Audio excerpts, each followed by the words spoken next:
నరేంద్ర మోదీ గారు ఓబీసీ సామాజిక వర్గానికి సంబంధించిన ప్రధానమంత్రి నరేంద్ర మోదీ గారు ప్రధానమంత్రి పదవి చేపట్టిన తర్వాత బీసీలలో ఎన్నో ఆశలు వచ్చాయి.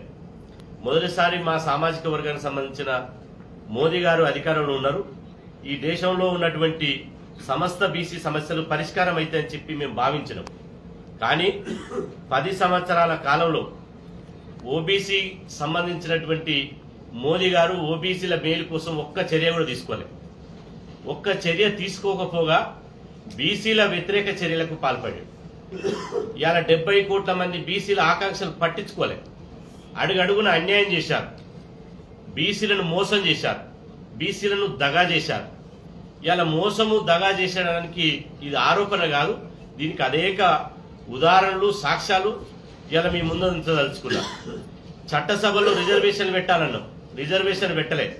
కేంద్రంలో 72 మంత్రిత్వ శాఖలున్నాయి, ఒక్క మంత్రిత్వ శాఖ బీసీల కోసం సంక్షేమం కోసం పెట్టాలన్నాం, ఒక్క ప్రత్యేక మంత్రిత్వ శాఖ పెట్టలే.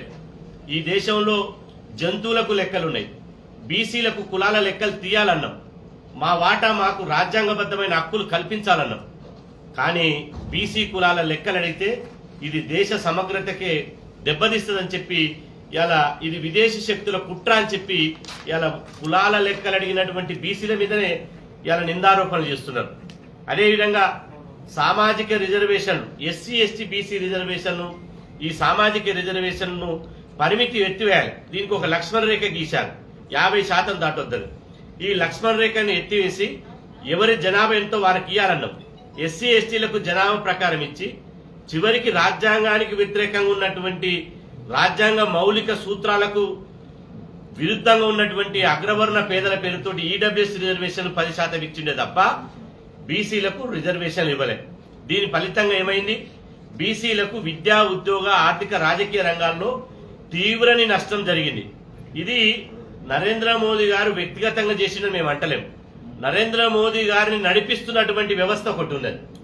నరేంద్ర మోదీ గారు పేరుకే బీసీ ప్రధానమంత్రి తప్ప, కానీ అగ్రవర్ణాల చేతిలో ఒక రిమోట్ కంట్రోల్ లాగా, అగ్రవర్ణాల చేతుల్లో కీలుబొమ్మ లాగా ఉండి బీసీలకు అన్యాయం చేసిందిగా మేము భావిస్తున్నాం. ఈ రోజు నిజంగా ఒక బీసీ బిడ్డ ప్రధానమంత్రి అయితే బీసీలకు కనీసం చట్టబద్ధమైన హక్కులు ఏమైనా కల్పించిరా?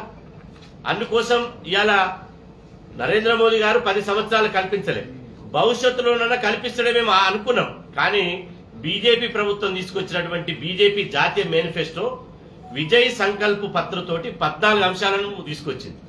ఆ 14 అంశాల్లో 70 కోట్ల మంది ఊసేలేదు. అలా 70 కోట్ల మందికి సంబంధించిన అదే లేదు.